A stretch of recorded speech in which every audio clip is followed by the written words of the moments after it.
So, I really want to know, CP, what was it like growing up for you? What were you listening to back then? What got you into playing music? What really kicked it off for you? I mean, I didn't really care about music at all for a long time in my life. Yeah.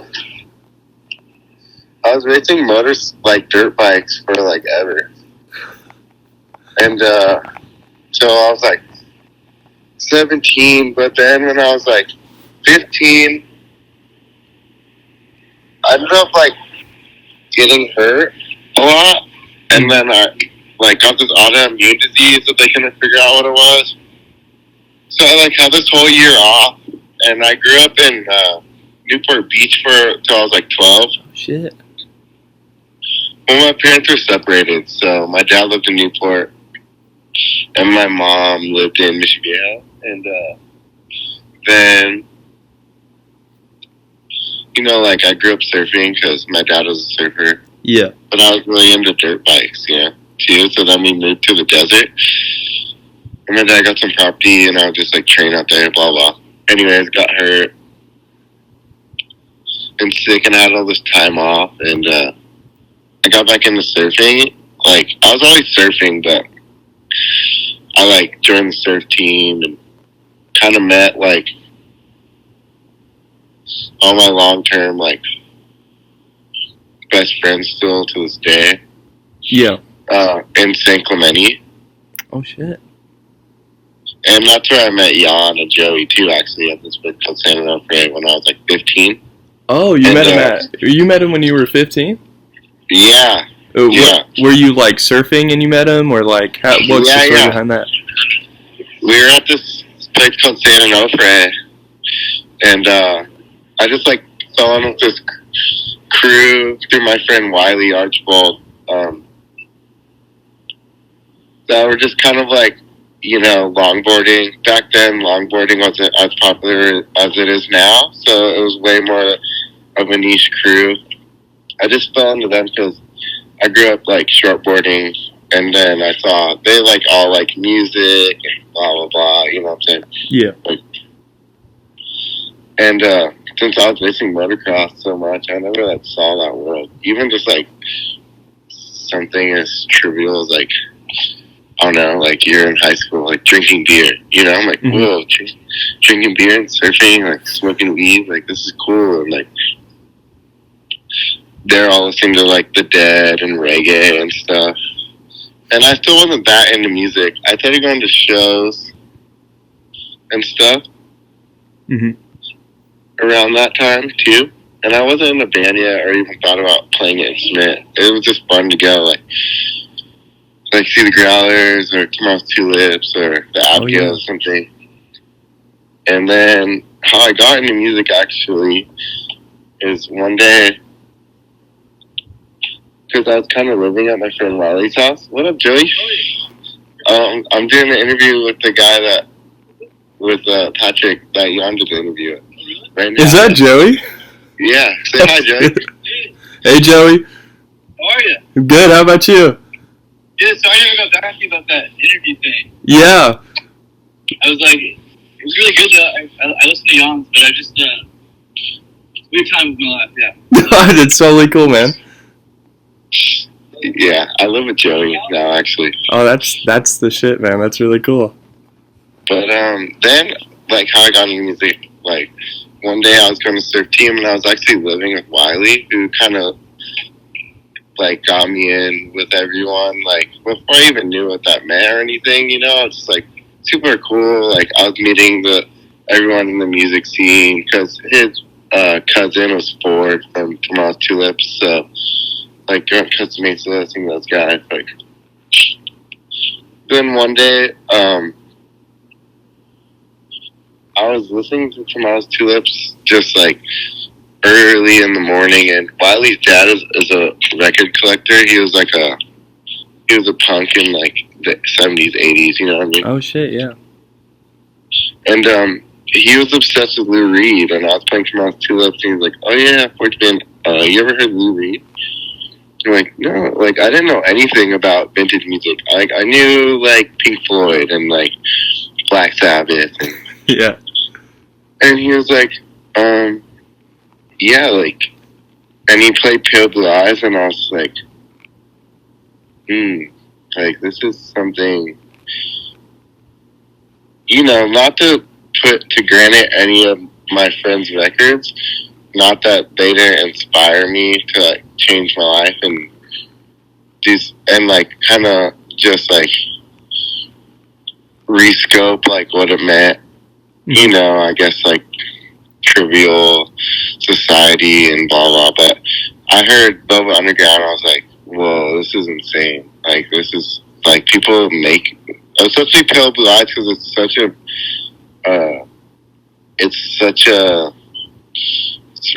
like really emotional, Yeah, but it's also like removed a little bit in a way, absolutely. And I was like, whoa, this is like people do this in the world, like. And then I was like, just started playing those records like every day. And then maybe a month later, I went to school, because I was in high school still, like maybe a sophomore or something. And I was like, hey, with all my best friends, and they were all already like, Wiley grew up like, pretty hip to good music, and Alexander, the other guy in my high school band, they're called the Red Caps. And this girl Esther, his dad was like, his name's Brian Bent. He still surfs and like drives hot rods and stuff. And none of us knew how to play instruments, but I'm just like, I want to sound like the Underground, so we just like, That's real. learned their songs and tried, and that's how I got into it. And then we started playing shows, and we were fucking horrible. I mean, all those guys would tell us we were bad too, but like, they won't say it like that. You know what I mean? They're like, cool. It's like Sunshine Punk. Like, yeah, like, you want to open for us, or So we like open, and that's how I got to knowing everyone. But in that whole time, I guess, before even getting into music, I met Jan. And Jan was just Jan, especially in that era of Jan. He was just like, I'm here, I'm there, I'm here. Yeah, I'm doing this. Come over, like, print shirts, do this, like, whatever. And he was really close to this guy named Robin Kegel. He's like, he's still doing his thing. So I knew Jan. I met Joey randomly because I thought his car was cool at Santa. So I just went up to him, like, hey, I love your car. It was like a white 80s Mercedes.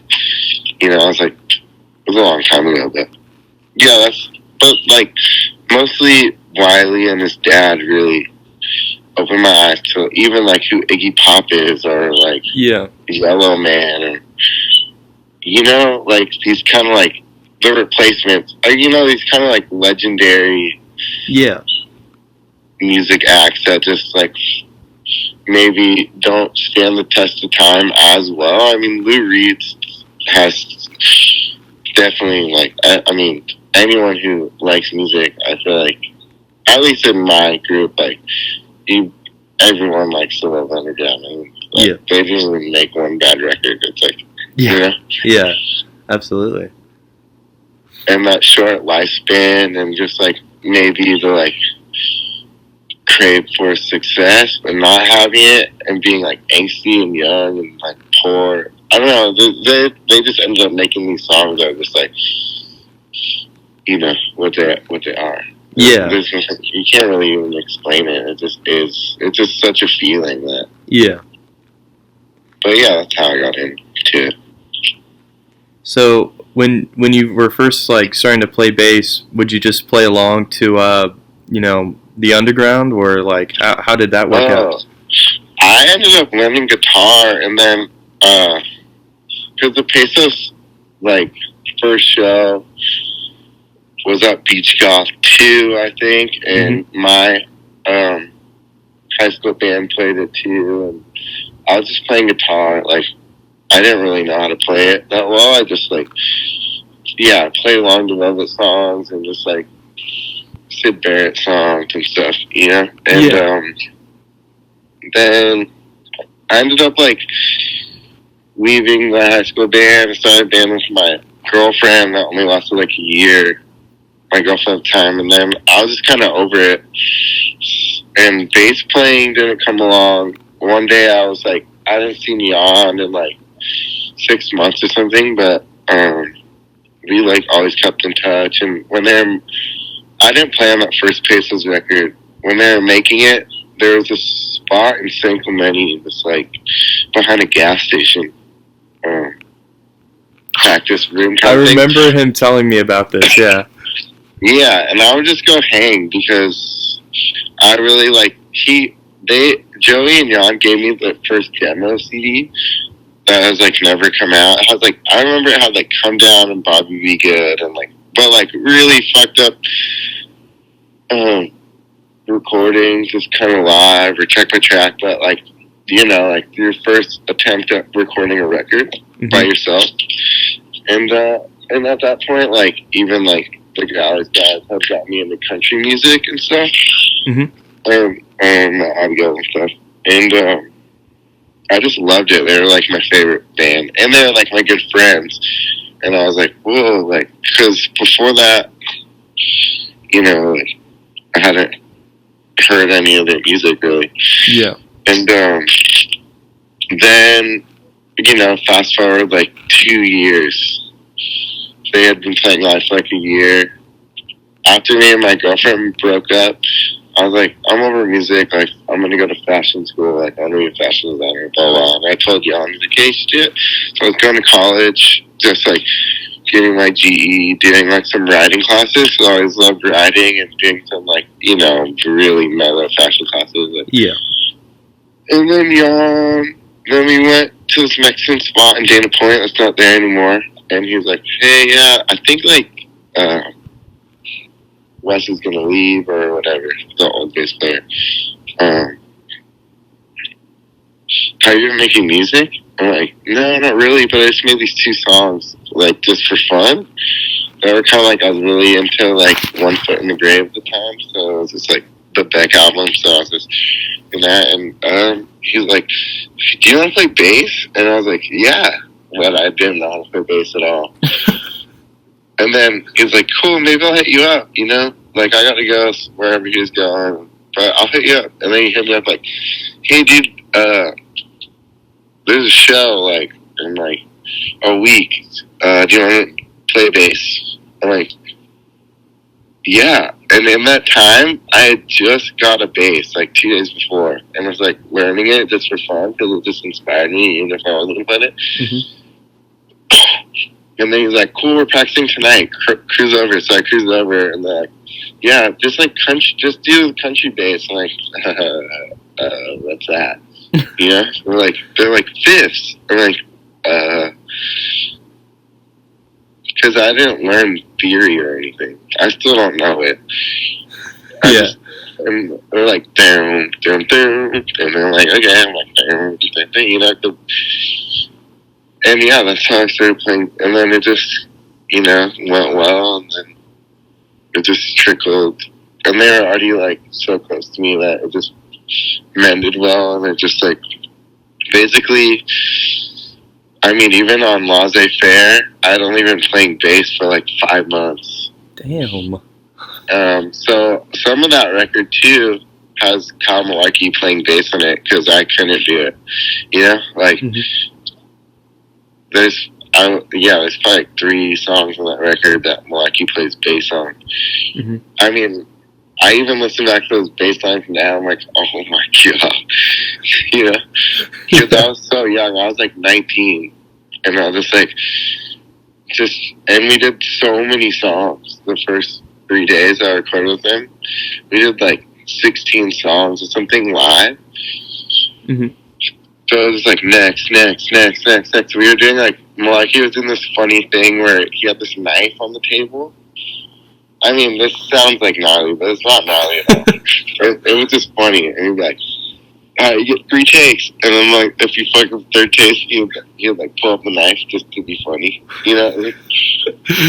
It wasn't like, that sounds horrible, but it wasn't like that at all. It was like friends, like your best friend, Like, yeah. Like, you fucked up?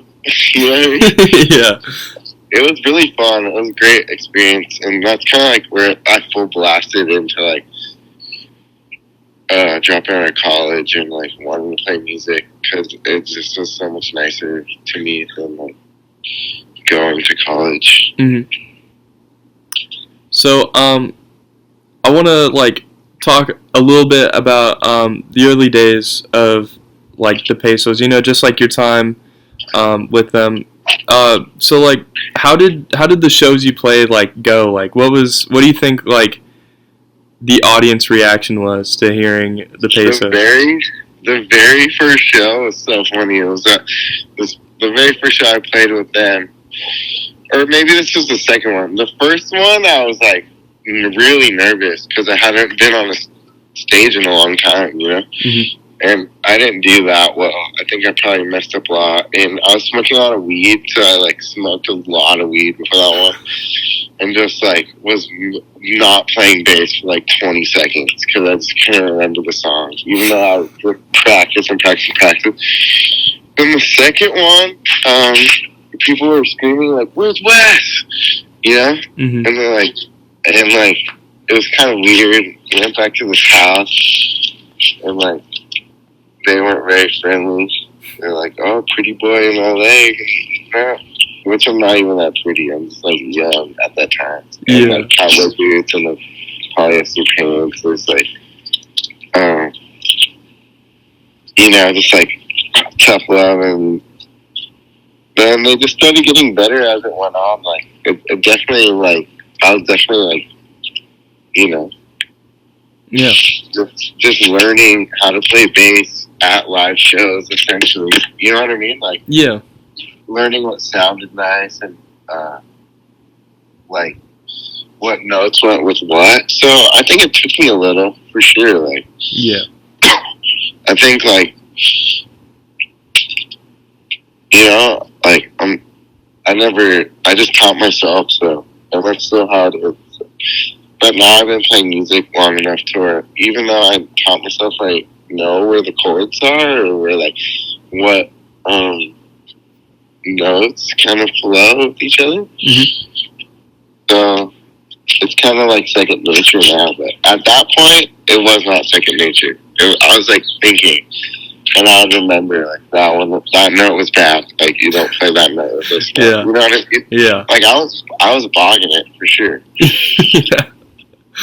So, how when you were hanging around with the band during the recording sessions, like, what was happening, like, in your head? Like, were you thinking, like, just what was going on? Like, for laissez-faire sake? Yeah. Or when they were recording when I wasn't in the band? Just whenever, you know, just whenever you were just around the band.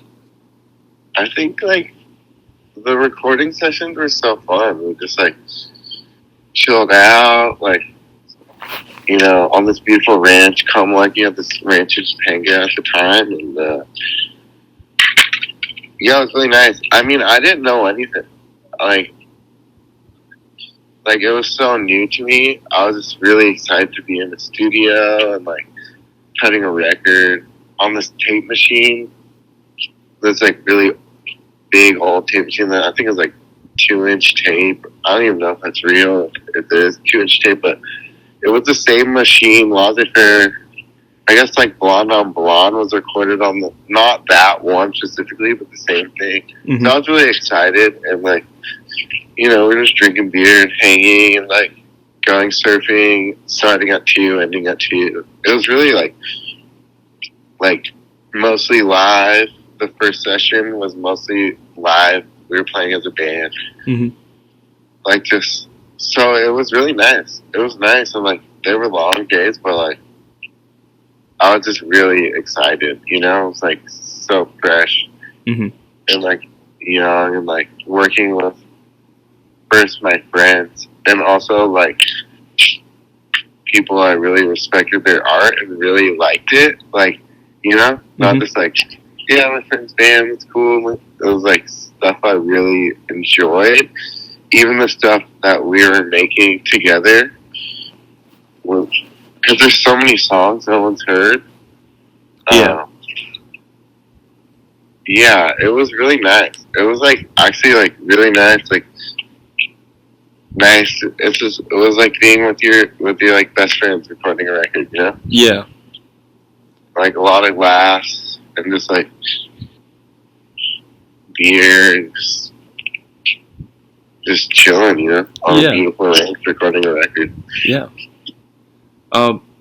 People always ask, you know, online, what happened to the Pesos? You know, where'd they go? So what do you have to say about that? What do you think happened to the Pesos? I think like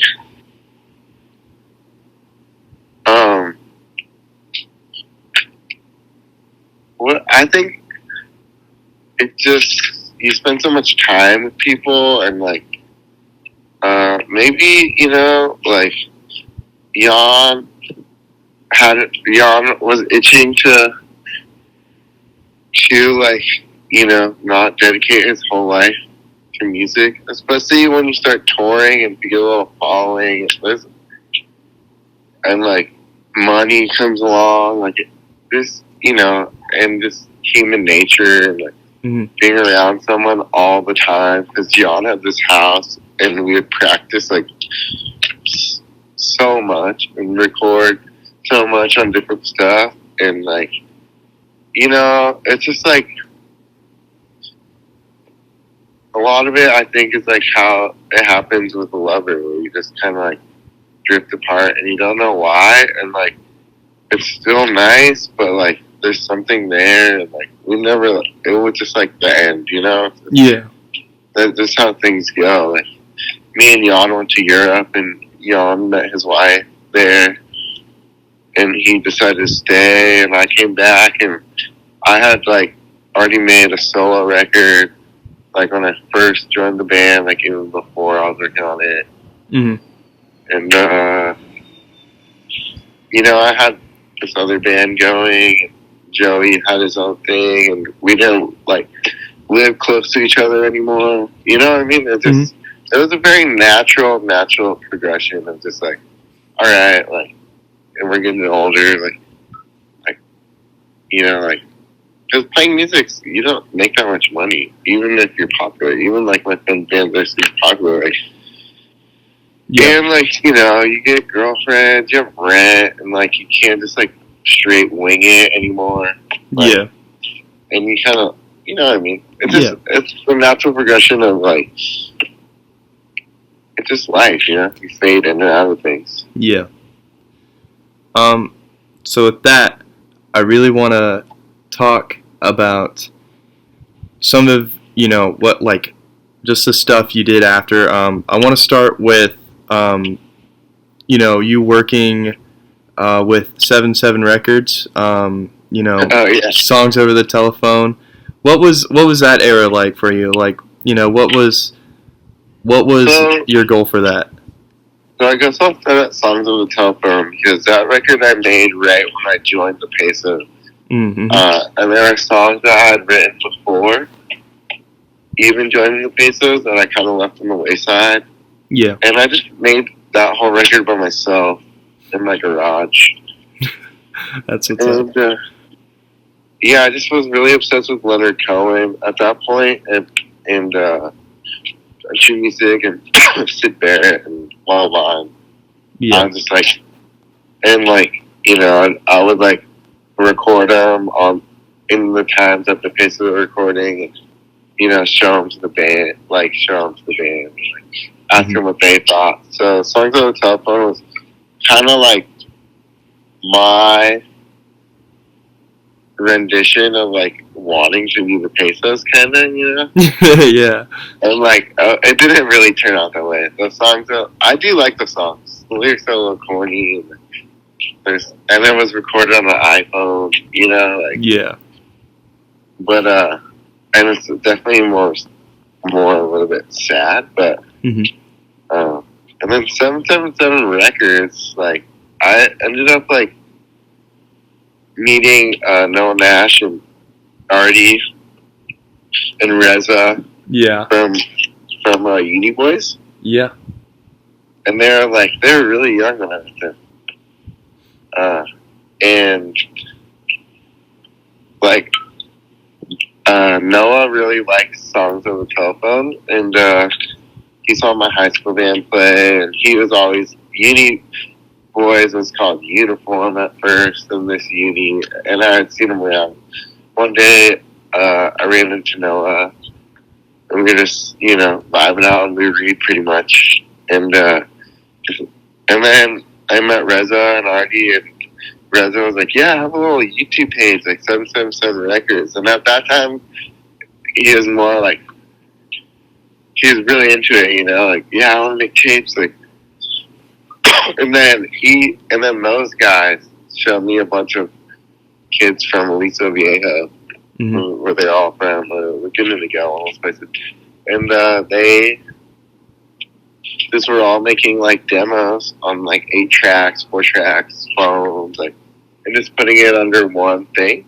And then, I still make music with Noah. Like, I have another solo record, like, this couldn't be under CP that's done that. I'm just waiting to see who will release it and stuff. But yeah, Noah plays on a lot of it. I mean, those guys really inspire me to this day. Like, oh yeah. Like, they write and sing songs. Like, Michael Cipolleti, too, who plays bass now for them. I know. He's incredible. Dude, they make such good songs. It's like insane. Yeah. Like, this great pop songs, This great. Yeah. So, I want to talk about, Venetian Blind's Sacred Music. You meeting Devin Rogers and, of course, Noah Nash. Like, how'd you all meet those guys, and how'd you guys get together and, crank out Sacred Music? I, met Devin through Pesos, and then we just, started, jamming together, and eventually, had a band, had these songs, even Venetian Blinds, a lot of that stuff is all me. It's just all me again. Same with the semi trucks and stuff.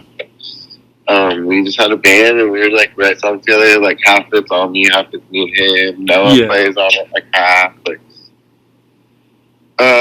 And that all went down when I was still on the Pesos too. Oh yeah. So, and yeah. And then, that's we only ended up making one record, played for a couple of years, and, then, COVID hit, and I was just kind of in another thing. I'm I don't really want to play music anymore, Yeah. And so I didn't really make any music for a while. And it was just it was COVID. I didn't even know what the hell I was doing. Just being up here in LA, just trying to surf and stuff. Yeah. I don't know. I don't really know what I was doing. Are there any tracks on Sacred Music that really kind of just hit for you still? Are there any tracks you kind of think were just solid pieces of gold? I think there's some. I do Flowers Die, and I When a Heart Should Feel Alive. That record is kind of has a lot of kind of gnarly songs because I was in a relationship for a really long time, and she broke up with me, and I was just kind of destroyed, Yeah. So that record is was made really fast, written and recorded really fast. I was just heartbroken and inspired really at that point. But it was cool, yeah. It was just recorded in a practice space, and some random ass zones, Yeah. But yeah. So, What about semi trucks? Like, what was going on there? Was that just just you having fun and like trying to get back into music, or Yeah, Seven Trucks was like, I had this friend who I just saw actually named Peter Hurley, who he does a band called April Magazine. He's like one of my best friends. Lives in San Francisco, and he was always like supportive and stuff. And one day he just called me like, "Bro, you need to fucking make music. Like, you need to do it again." And I was like, actually, I have been a little bit. And he's like, send me some stuff over. And I got this, like, digital 8-track. It was the first year Tascam went digital, like, 2000. Oh, shit, yeah. And it just sounded like an 8-track, so I was just messing around. And there was this label that wanted to release a Venetian Blinds record, like, years before. So I just sent over these songs to Peter, and Peter was like, dude, you should send these out, So I sent it to this Spanish label called Meritorio Records, and he was just like, yeah, let's put it out. And it's just like, I was just having fun, A lot of that record is like really poorly recorded and stuff, because it just be like late at night or you know what I mean? Yeah.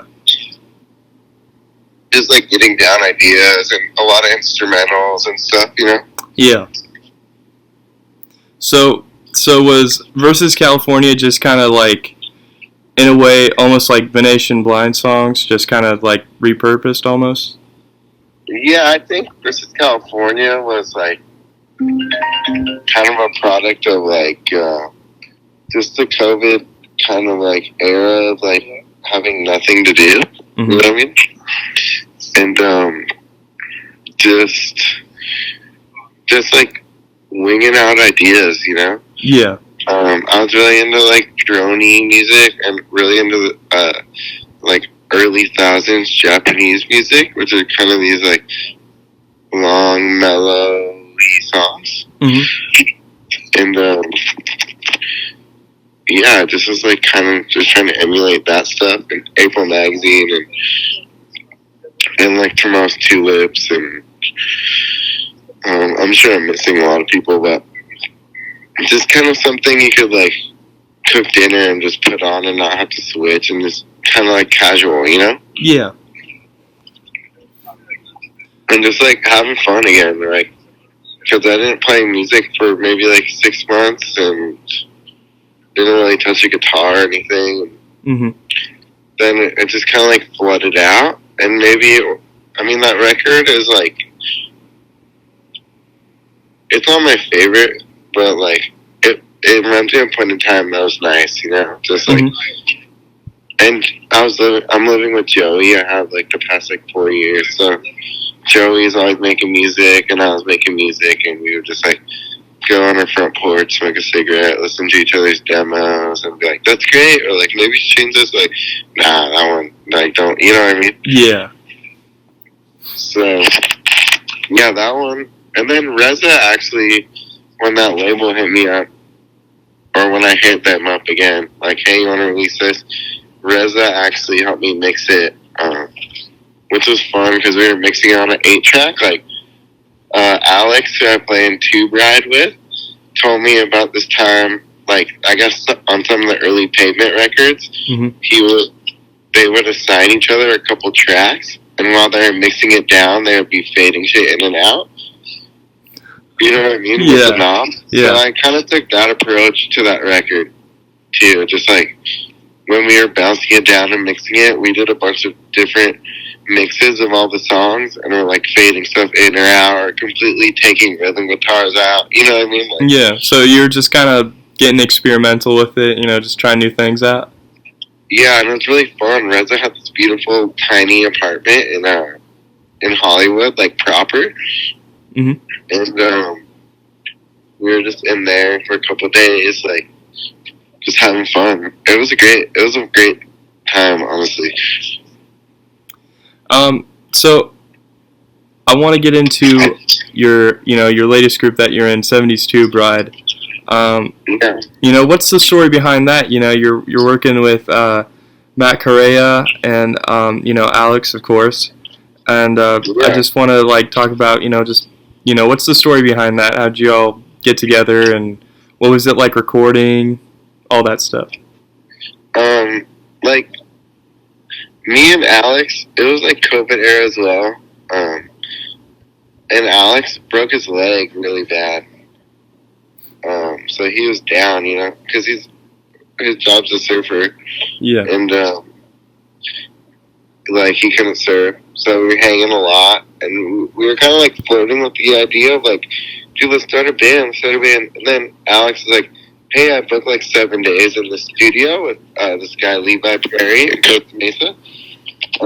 He's also like a really talented musician, and he just made this new studio, so we went in there for like 7 days, 5 days, something like that.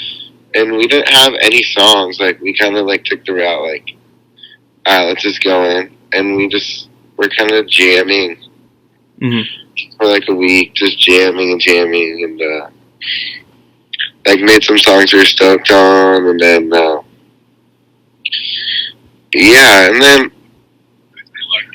and then we went to Kyle Malarkey's.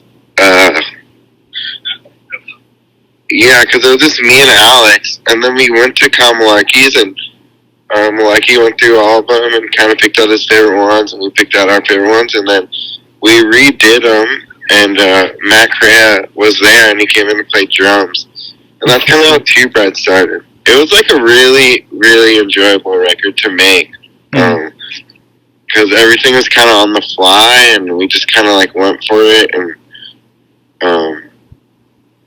we were like kind of like producing it a lot and chopping stuff up, and Malarkey was like doing stuff, and I mean completely dry. Yeah. Was like produced in this really crazy way that I love.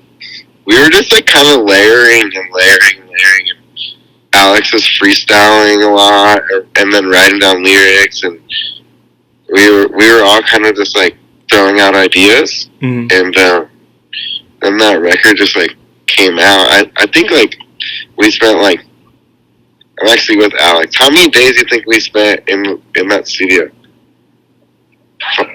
8? And then the Babe Rainbow guys, because we've known them forever. We're like, kind of at the same time of going to Malarkey's like, hey, you want to go on a U.S. tour with us? So then we're like, all right, we need to finish a record to put something out, So I kind of put the fire, and it's sick. That was like probably, I think recording Laissez Faire and Tuberide was probably my favorite of the records I've played on with other people and stuff. Because we're just like friends, like on the fly, like having fun, like what the whole point of music is, kind of, Yeah. Whether you're successful or not or anything, just like you like start playing music with your friends. Yeah. To like have fun and like make stuff, and So that record was really fun.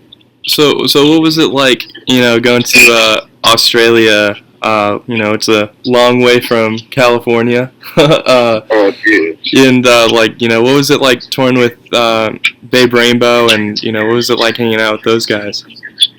They're like the best guys ever, dude. Like wholesome, cool, like really hardworking musicians, and like always recording.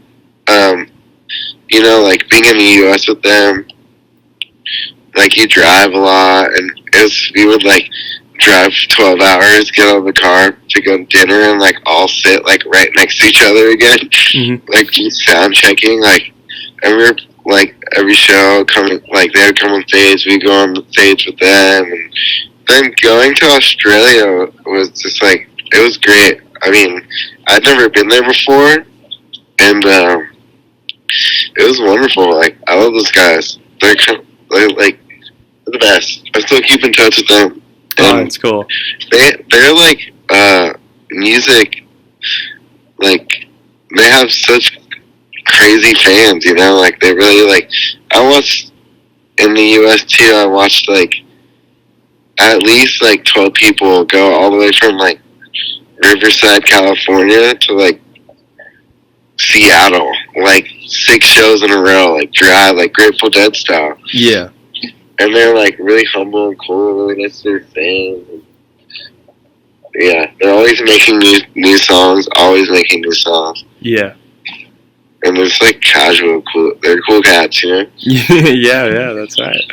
They're the best, dude. So between like touring and music and all this stuff, like what are you doing in your free time? Like what do you like doing?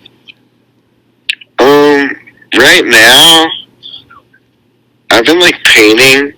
I haven't actually been painting at all. I was painting a lot, and then just like surfing and like riding a bike around LA, just cruising around, like hanging with friends, just like casual, you know? Yeah. Like every day, trying to exercise, like trying to surf more, but the waves have been pretty bad, so. Oh yeah. Like sometimes in California it's a little rough. So Did you go surfing in Australia at all, or were you not able to? Yeah, dude. It was pretty small the whole time, but we were staying at our friend Jack Lynch's house and Gracie's house in Lenox, which is like this beautiful, beautiful little beach town. And Alex like has boards out there, and we were just surfing, like, I don't even know what the wave is called, but it was like this beach break in Lenox. And there's so many times it'd be like 2 foot, and just like me and him out, just like laughing, you know, like it would be like so fun, no one out. Yeah. Like super warm. And Australia is just like insanely beautiful. Yeah. Absolutely. You know? Yeah. You're like looking at big cliffs while you're surfing, and like it's just a nice place. So, final question. What's your favorite songs that you've written, played on, like just anything? Like what have you been listening to lately? Like my favorite songs I ever played on. Oh gosh. I guess my number one favorite song I ever played on was or even just like ever played on, or like besides me writing or anything, but it's not even out anymore. We had a music video, but it was a Pesos song called Charlie's Willing. Oh yeah, I've heard that. Do you know that song? Yeah, I do. Do you know where to find it? Yeah, it's kind of sketchy, but you could go on YouTube and like you can find it definitely. If you Dude, I tried the other day. I just wanted to hear it. I will. You know what? I have a Pesos playlist. Yeah, I'll definitely send it to you. Yeah, we just did that one live, and just a really nice song. I really love the lyrics Jan wrote. I mean, Jan's like, yeah. Yeah. And it was just like done live really late, one recording session. And we just did it really fast, you know, like 1 take, maybe 2 takes. Then Devin played some keys on it, and it was just like, it was I remember it like not being perfect, but the feeling, you know. Yeah. And I just love like how it starts, Jan going like, it's been a while since I've seen you smile. Yeah. Yeah. It's just, there's something about it. It's like haunting, but the chords are very like sunshiny. Oh yeah. I feel like honestly that was kind of a perfect description for laissez-faire. Like, you know, you have dream frequencies, which is like, it's like hauntingly, but it's like, it's beautiful, you know, it's dreamy. Yeah, I know. Yeah, that record is cool. I listened to it for the first time the other day, and I was like, this is a sick record. Yeah, it's really sick. Okay, I kind of lied. This is the final question. What would be the best way people can support your music? What would be what? What would be the best way people could support your music and, like, you know, just support your art? I mean, you know, if they like it, just listen to it. Yeah. You know? Well, I mean, yeah. That's like all. If they want a record or whatever, I actually don't have any like records, but some of my tracks is coming out with another record that we did in the studio Oh, with the band. I have a band for that one. That they're like the band now forever. Yeah. And then I have a solo record too. But those won't be out for a little. But I mean, just listen to it. Like, if you like it, tell your friends. Yeah. Yeah. Like, just, play it whenever. Yeah. I guess that's what it's for, Absolutely. And, like, yeah, I don't know. Be nice, Yeah.